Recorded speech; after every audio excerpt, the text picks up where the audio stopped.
آیا، نہ کوئی نکہت گل اور نہ کوئی موج نسیم، پھر کوئی ڈھونڈنے مجھ کو نہ چمن سے آیا۔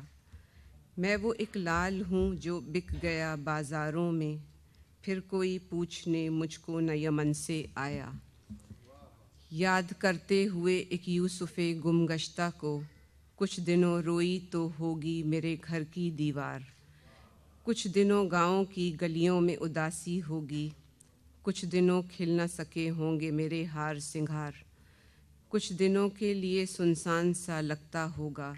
آم کے باغ میں بے چین پھری ہوگی بہار۔ میں نے ایک پیڑ پہ جو نام لکھا تھا اپنا، کچھ دنوں زخم کے مانند وہ تازہ ہوگا، میرے سب دوست اسے دیکھ کے کہتے ہوں گے، جانے کس دیس میں بیچارہ بھٹکتا ہوگا۔ عمر بھر کون کسے یاد کیا کرتا ہے، ایک ایک کر کے مجھے سب نے بھلایا ہوگا۔ ہائے ان کو بھی خبر کیا کہ وہ ایک زخم نصیب زندگی کے لیے نکلا تھا جو راہی بن کر، آج تک پا نہ سکا چشمِ آب حیواں، اس کو سورج بھی ملے ہیں تو سیاہی بن کر۔ گھر سے لایا تھا جو کچھ طبع رواں ذہن رسا، ساتھ اس کے رہے اسباب تباہی بن کر۔ میرا یہ جرم کہ میں صاحب ادراک و شعور، میرا یہ عیب کہ ایک شاعر و فنکار ہوں میں، مجھ کو یہ ضد ہے کہ میں سر نہ جھکاؤں گا کبھی، مجھ کو اصرار کے جینے کا سزاوار ہوں میں، مجھ کو یہ فخر کہ میں حق و صداقت کامی، مجھ کو یہ زوم خود آگاہ ہوں خوددار ہوں میں۔ ایک ایک موڑ پہ آلام و مصائب کے پہاڑ، ایک ایک گام پہ آفات سے ٹکرایا ہوں، ایک ایک زہر کو ہنس ہنس کے پیا ہے میں نے، ایک ایک زخم کو چن چن کر اٹھا لایا ہوں، ایک ایک لمحے کی زنجیر سے میں الجھا ہوں، ایک ایک سانس پہ خود آپ سے شرمایا ہوں۔ یوں تو کہنے کی نہیں بات مگر کہتا ہوں، پیار کا نام کتابوں میں لکھا دیکھا ہے، جب کبھی ہاتھ بڑھایا ہے کسی کی جانب، فاصلہ اور بھی کچھ بڑھتا ہوا دیکھا ہے۔ بوند بھر دے نہ سکا کوئی محبت کی شراب، یوں تو میں خانے کا میں خانہ لٹا دیکھا ہے۔ ایک غزل ابا کی پڑھ رہی ہوں میں۔ پینا نہیں حرام ہے زہر وفا کی شرط، پینا نہیں حرام ہے زہر وفا کی شرط، آؤ اٹھا دیں آج میں جاں فضا کی شرط۔ شوریدگیِ سر کے لیے سنگ در کی قید، شوریدگیِ سر کے لیے سنگ در کی قید، زنجیر غم کے واسطے زلف دتا کی شرط۔ یہ کیا ضرور ہو دوپہر کی دھوپ تو پلکوں کے سائے باں، ہو دوپہر کی دھوپ تو پلکوں کے سائے باں، راتیں گزارنی ہو تو کالی بلا کی شرط۔ ہر دل فگار کے لیے کیوں چاک پیرہن، ہر دل فگار کے لیے کیوں چاک پیرہن، ہر دل نواز کے لیے بند قبا کی شرط۔ کیا فرض ہے کہ ہم بھی بنیں قیس عامری، کیا فرض ہے کہ ہم بھی بنیں قیس عامری، راہ جنوں میں کیوں ہو کسی نقش پا کی شرط۔ کیوں دل کے توڑنے کو کہیں رسم دل بری، کیوں دل کے توڑنے کو کہیں رسم دل بری، کیوں ہو کسی سے وعدہ صبر آزما کی شرط۔ کیوں ہو کسی کو کوچے قاتل کی جستجو، کیوں ہو کسی کو کوچے قاتل کی جستجو، کیوں امتحاں کے واسطے تیغ جفا کی شرط۔ کیوں زندگی کو جبر مسلسل کا نام دیں، کیوں زندگی کو جبر مسلسل کا نام دیں، کیوں آرزوئے موت کو دستے دعا کی شرط۔ کیوں ہر گھڑی زباں پہ ہو جرم و سزا کا ذکر، کیوں ہر گھڑی زباں پہ ہو جرم و سزا کا ذکر، کیوں ہر عمل کی فکر میں خوف خدا کی شرط۔ ہم نے خود اپنے آپ زمانے کی سیر کی، ہم نے خود اپنے آپ زمانے کی سیر کی، ہم نے قبول کی نہ کسی رہنما کی شرط۔ شکریہ۔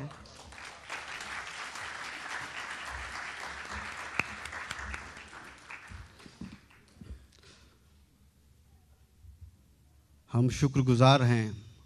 محترمہ ہما مرزا صاحبہ کے کہ انہوں نے آج کی اس تقریب کو یادگار بنا دیا۔ کتنی اچھی بات ہے کہ پروفیسر خلیل الرحمن اعظمی صاحب کی یاد میں یہ مشاعرہ منعقد ہے اور ان کا کلام ان کی دختر یہاں پر آ کر پیش کرتی ہیں۔ خواتین و حضرات، اب اس کے بعد کچھ رسمی کارروائی ہیں۔ ایک لوح سپاس ہے، مومنٹو ہے،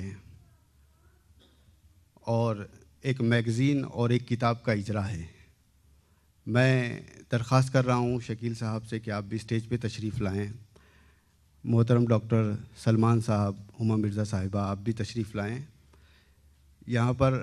بیگم راشدہ خلیل صاحبہ کی خدمت میں جو ہے لوح سپاس پیش کیا جائے گا، مومنٹو پیش کیا جائے گا یادگار۔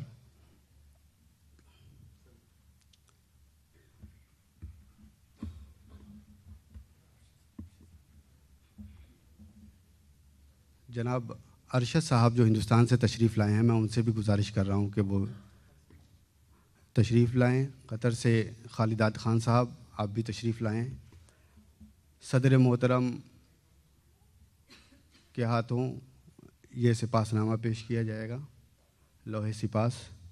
میں پروفیسر خورشید رضوی صاحب، فرحت احساس صاحب اور ہمارے تمام دیگر شعراء سے گزارش کرتا ہوں کہ اس کارروائی میں شریک ہوں۔ محترم انور جلال پوری صاحب تشریف لائیے۔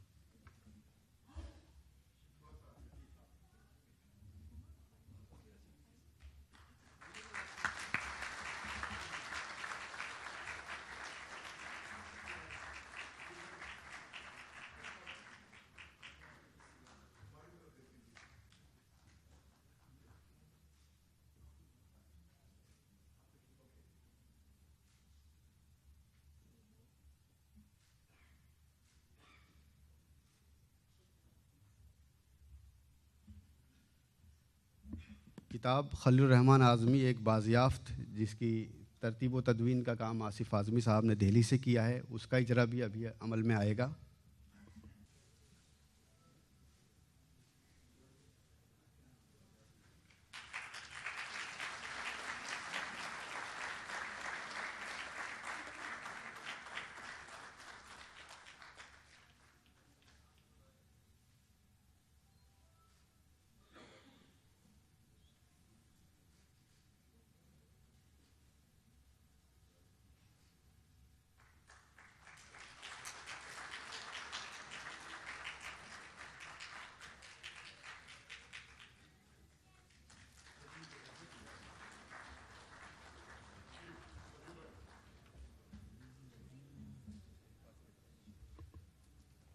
تمام معزز مہمانوں کا بہت بہت شکریہ جنہوں نے اس کارروائی میں ہمارا ساتھ دیا۔ تقریب کی کارروائی آگے بڑھتی ہے۔ جیسا کہ میں نے پہلے عرض کیا تھا کہ آج کی اس محفل، اس مشاعرے کی مہمان خصوصی محترمہ راشدہ خلیل صاحبہ ہیں۔ وہ یہاں پر ابھی تشریف لائیں گی، اپنے خیالات کا اظہار کریں گی۔ پروفیسر خلیل الرحمن اعظمی صاحب کے تعلق سے اپنی باتیں پیش کریں گی۔ ان کے متعلق ایک بات اور بتا دوں کہ عزم و ہمت اور حوصلہ ان کا اتنا بلند ہے کہ اس عمر میں بھی وہ ایک رسالہ نکالتی ہیں سالانہ، اور تقریباً 3 دہائیوں سے یہ رسالہ نکلتا ہے، اور اس کی ایک انفرادیت یہ ہے کہ یہ رسالہ صرف خواتین کے لیے ہوتا ہے، اس کی قلمکار صرف خواتین ہوتی ہیں۔ اور مجھے بہت حیرت ہوئی کہ ابھی تازہ شمارہ بھی میں نے اس کا دیکھا، بزم ادب اس رسالے کا نام ہے، اور بہت محنت، مشقت اور جانفشانی کے ساتھ اس رسالے کو ترتیب دیتی ہیں۔ میں ان سے گزارش کرتا ہوں کہ تشریف لائیں اور اپنے خیالات کا، جذبات کا یہاں پر اظہار کریں۔ محترمہ راشدہ خلیل صاحبہ، پرجوش تالیوں میں استقبال کریں۔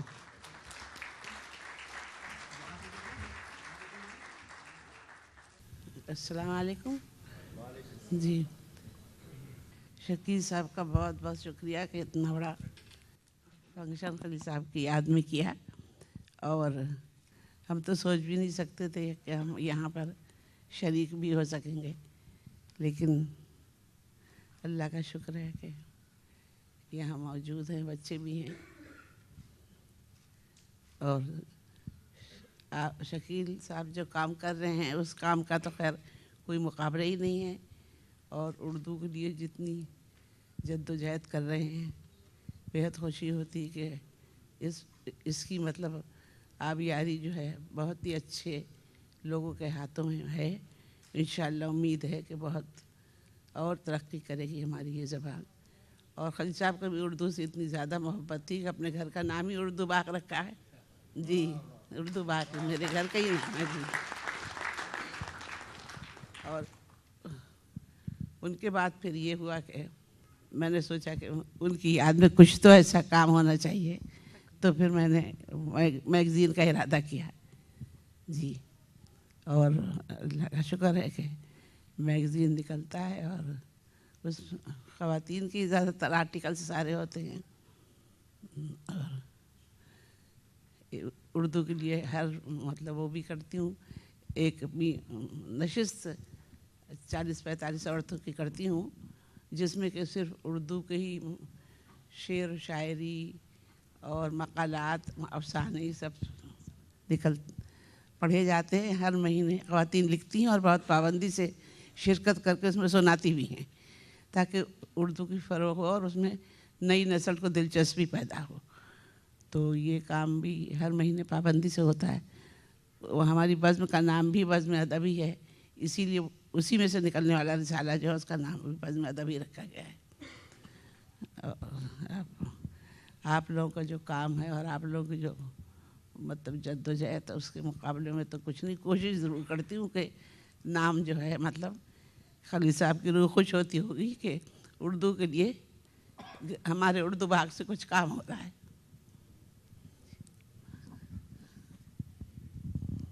اور آپ لوگوں کا سب کا بے حد شکریہ، خاص طور سے شکیل بھائی کا، سارے شعراء کرام کا۔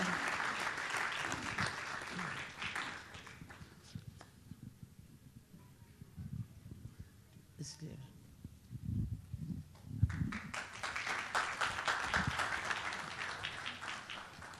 ابھی ہم مہمان خصوصی محترمہ راشدہ خلیل الرحمان اعظمی صاحبہ سے محبت اور خلوص سے لبریز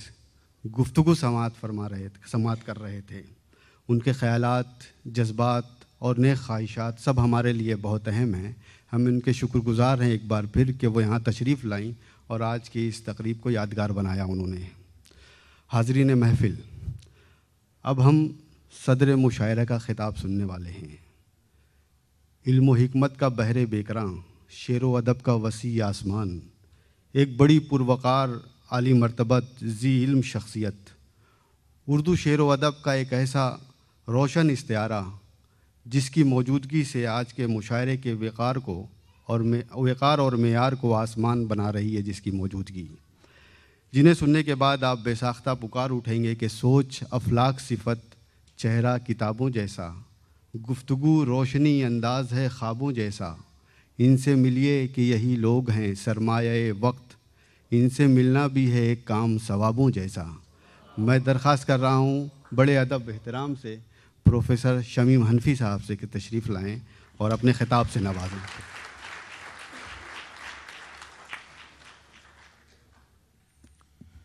محترمہ بیگم راشدہ خلیل صاحبہ،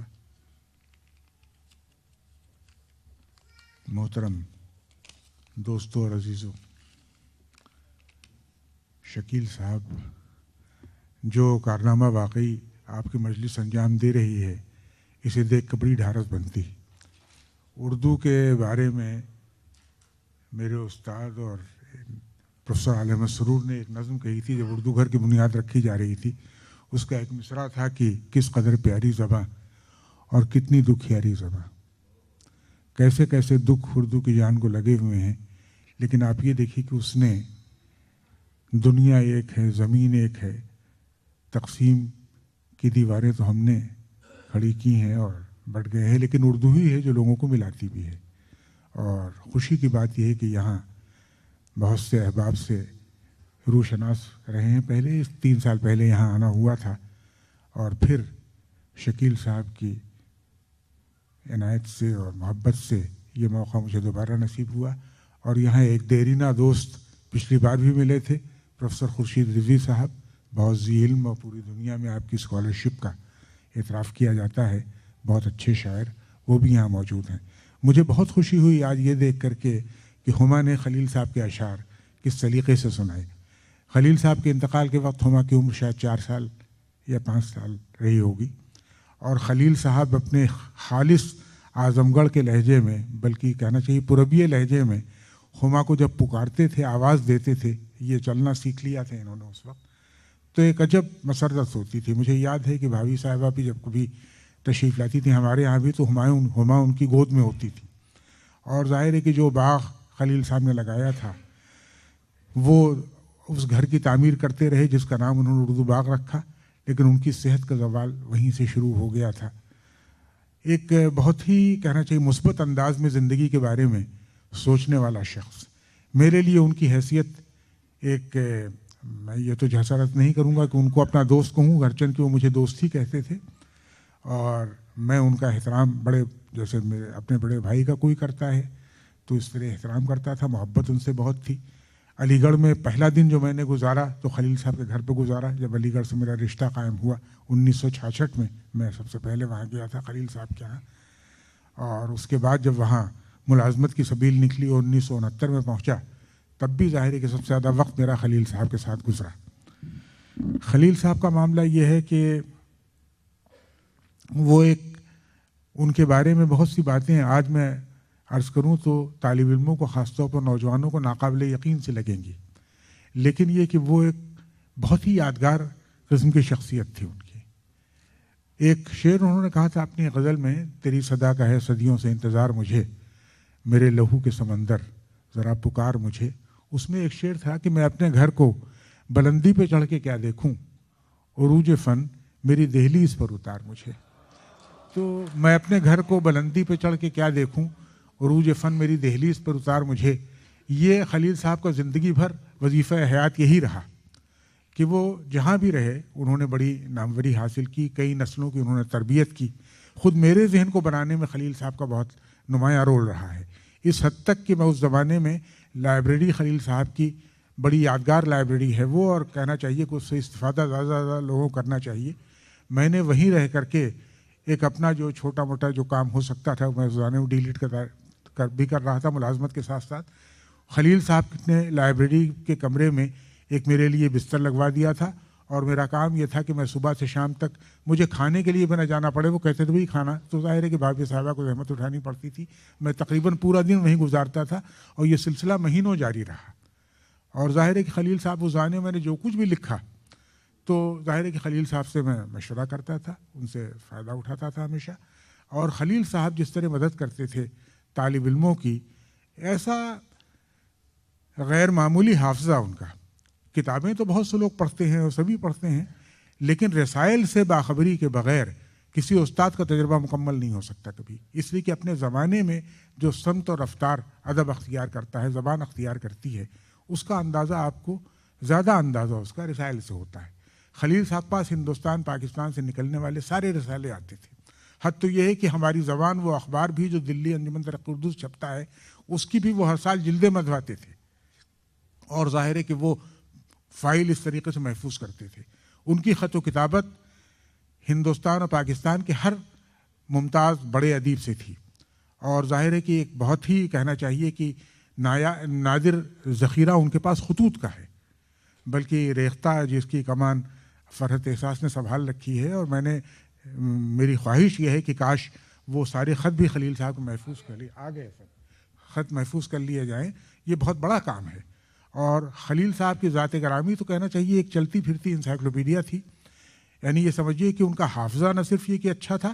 بلکہ یہ کہ وہ اسی کے ساتھ ساتھ اپنے مطالعے کو ہمیشہ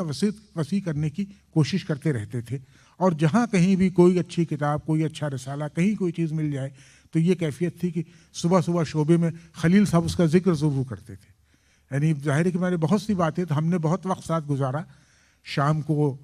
برسوں معمول یہ رہا کہ میں اور خلیل صاحب ساتھ ٹہلتے تھے، اور خلیل صاحب ظاہر ہے کہ علی گڑھ کی سڑکوں پر، جب یہ فرحت بھی طالب علم تھے وہاں، اور یہ سمجھیے کہ وہ ایک عجیب دور تھا، کہنا چاہیے کہ ایک طرح کی دیوانگی کا دور۔ خلیل صاحب کے ہاں ظاہر ہے کہ ان کے خمیر میں دیوانگی کا یہ عنصر شاید ہمیشہ سے موجود تھا۔ محمد حسین آزاد نے جب 1874 عیسوی میں انجمن پنجاب کو خطاب کیا تھا لاہور میں، تو وہاں اس خطبے میں ایک جملہ انہوں نے کہا تھا کہ جنوب ہی ایک طرح سے لازمہ شاعری ہے، خدا یہ نعمت ہر ایک کو نصیب کرے۔ تو یہ دیوانگی کے بغیر اس طرح کے کارنامے انجام نہیں دیے جاتے۔ ظاہر ہے کہ یہاں شکیل صاحب بھی جو کچھ کر رہے ہیں یہ ایک طرح کا جنون ہی ہے، ورنہ دنیا کا کاروبار اور دنیا کو سمجھنا اور دنیا کو برتنا، اس کے لیے اس قسم کی دیوانگی ہمیشہ بہت نفع بخش نہیں ہوتی۔ گرچہ میر صاحب نے ایک موقع پر ایک شعر کہا تھا کہ جاتے نہ پیش دیکھی ہرگز خرد روی میں، جاتے نہ پیش دیکھی ہرگز خرد روی میں، دانستہ باولا ہم اپنے تئیں بنایا۔ تو یعنی جو کام عقل سے نہیں نکلتے کبھی کبھی دیوانگی سے نکل آتے ہیں۔ اب ظاہر ہے کہ خلیل صاحب کی پوری زندگی بھی اسی کی تفسیر ہے۔ خلیل صاحب کے خاندان میں لکھنے پڑھنے کا مشغلہ، اور کہنا چاہیے کہ ایک روایت، بہت ہی مضبوط روایت ہمیشہ سے رہی۔ ان کے والد مرحوم مولوی شفیع صاحب جو اپنے زمانے کے بڑے مشہور اساتذہ میں تھے، ایک مدرسہ بھی قائم کیا تھا انہوں نے وہاں۔ خلیل صاحب کے ایک بڑے بھائی عبد الرحمن پرواز اصلاحی صاحب، انہوں نے آزردہ پر بہت اچھی کتاب لکھی ہے، بلکہ میرا خیال ہے کہ آزردہ پر سب سے اچھا سورس ہے وہ انجمن پنجاب، یہاں وہ یہ انجمن اسلام بمبئی سے ان کا تعلق تھا، وہ کتاب وہیں سے بہرحال رہتے ہوئے انہوں نے مرتب کی تھی۔ خلیل صاحب کی زندگی بھی ظاہر ہے کہ بہت ایک کہنا چاہیے کہ ڈرامائی زندگی رہی، عجیب شخصیتیں اعظم گڑھ کی خاک سے اٹھیں۔ رشید صاحب نے ایک موقع پر لکھا تھا کہ مشرقی یوپی کے قصبات جو ہیں ان کی ایک عجیب حالت ہے کہ بظاہر قصبے سست رفتار زندگی، معمولی رہن سہن، سیدھے سادے لوگ، لیکن یہ کہ وہاں کیا خزانے چھپے ہوئے ہیں اس کا اندازہ لوگوں کو اسی وقت ہوتا ہے جب اس سے براہ راست وہ دو چار ہوتے ہیں۔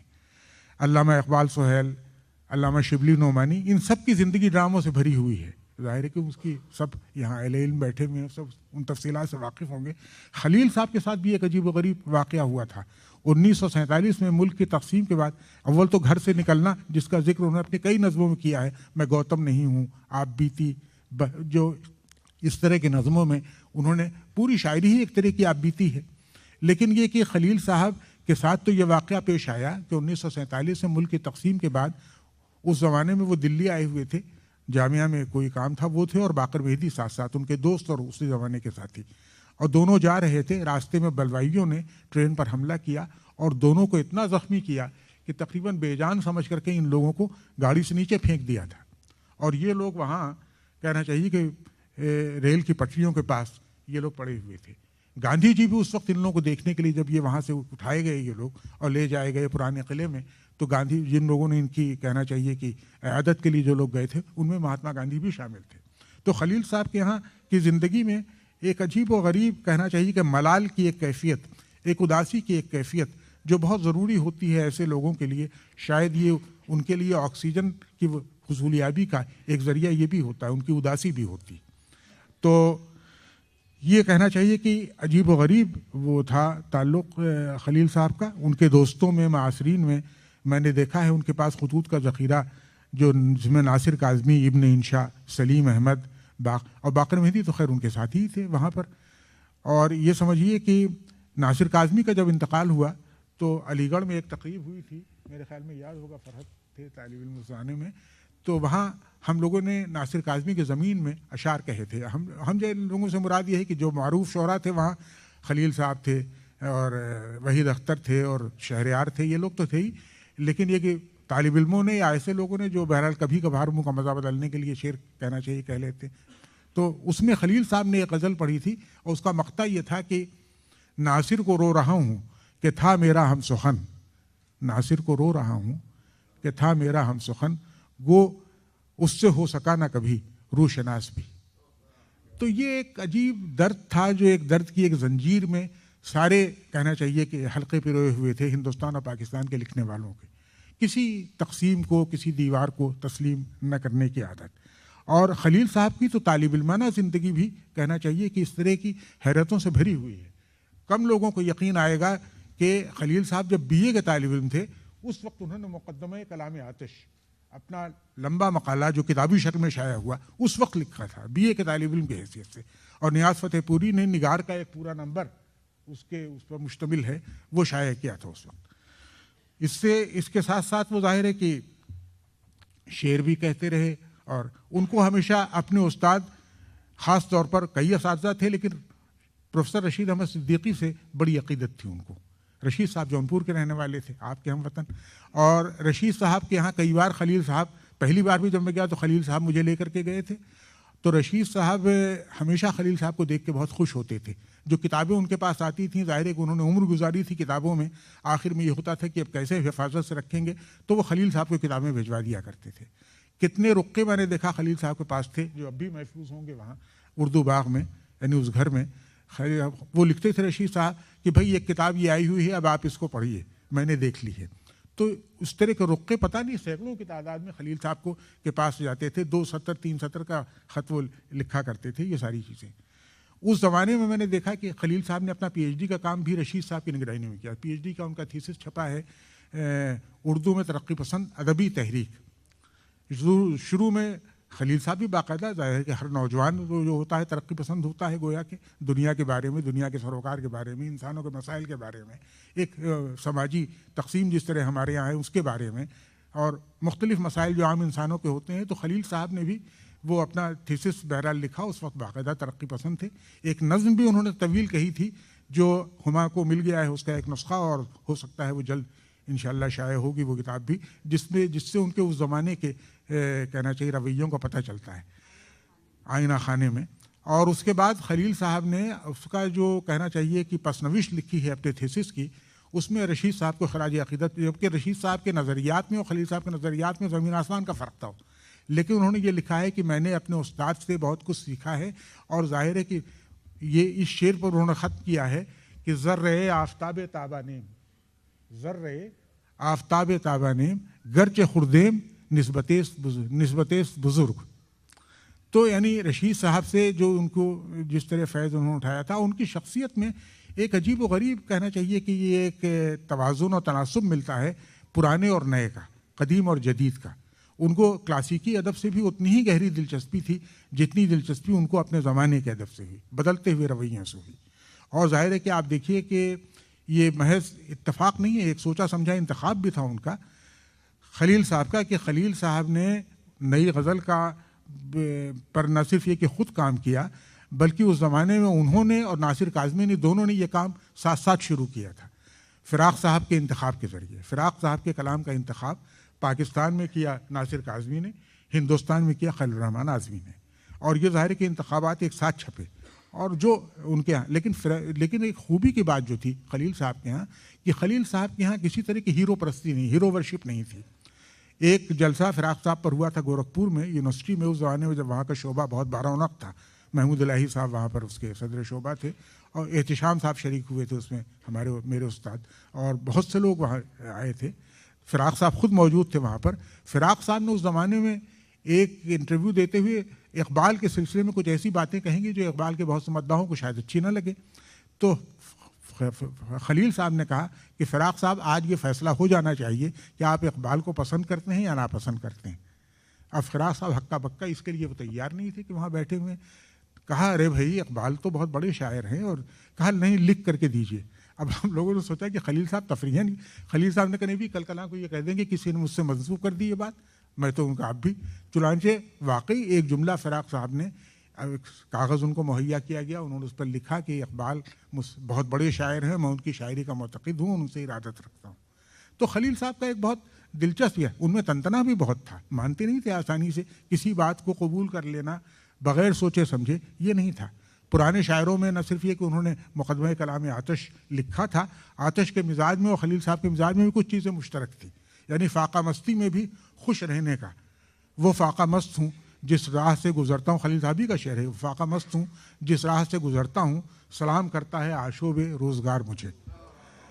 تو یہ کیفیت تھی ان کی۔ اور آتش، بہت اچھے شعر کہیں آتش کی زمین میں، مثال کے طور پر 2 شعر مجھے یاد آ رہے ہیں، آپ کو سناتا چلوں کہ دنیائے دوں کو چھوڑ کے آئے تھے میں کدے، دنیائے دوں کو چھوڑ کے آئے تھے میں کدے، اب کیوں ہمارے ساتھ ہے یہ بے حیا لگی۔ دنیائے دوں کو چھوڑ کے آئے تھے میں کدے، اب کیوں ہمارے ساتھ ہے یہ بے حیا لگی۔ اور ایک غزل اور غالباً آتشی کی زمین میں یہ بھی ہے کہ، اور خلیل صاحب کے ہاں کہیں کہیں جو انہوں نے اپنے زمانے سے بیزاری کا یا لوگوں سے بیزاری کا اظہار کیا ہے، اس میں دیکھیے یہ عجیب و غریب شعر ہے کہ سگے آوارہ سے بدتر یہ سگے دنیا ہے، سگے آوارہ سے بدتر یہ سگے دنیا ہے، ورنہ سوچا تھا کہ دونوں کو برابر باندھوں. اب یہ جو استادی ملتی ہے اس میں، ورنہ سوچا تھا کہ دونوں کو برابر باندھوں. تو خلیل صاحب کی مزاج کی عجیب و غریب شام میں ہم لوگ ٹہلتے تھے، اور ٹہلنے کے بعد ہم لوگ خلیل صاحب اور میں دونوں